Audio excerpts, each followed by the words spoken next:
Bonjour. Une question qui m'a été posée très récemment, qui est celle de savoir si lorsqu'on change les critères du DONE, vous savez, la définition des différentes actions qui doivent être réalisées pour considérer qu'un incrément de produit est bien potentiellement mettable en production. Vous voyez ce que je veux dire?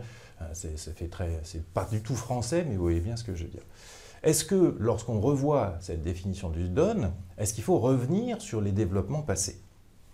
Alors, en toute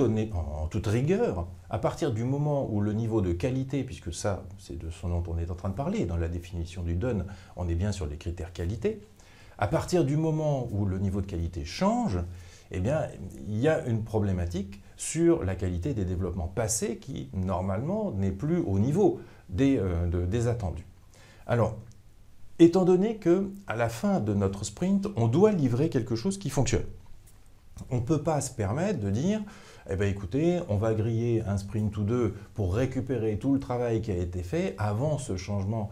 de la définition du DONE, de manière à ce que tout ça, ça soit au niveau attendu. Ça, c'est pas possible, parce que Scrum attend qu'à la fin d'une itération, il y ait quelque chose qui soit montrable et qui potentiellement puisse être mis en production.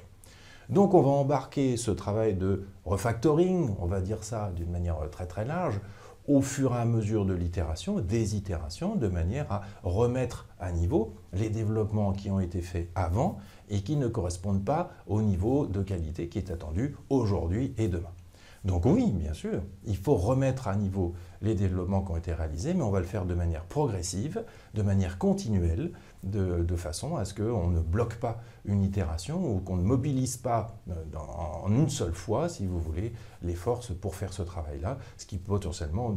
peut être tout à fait contre-productif.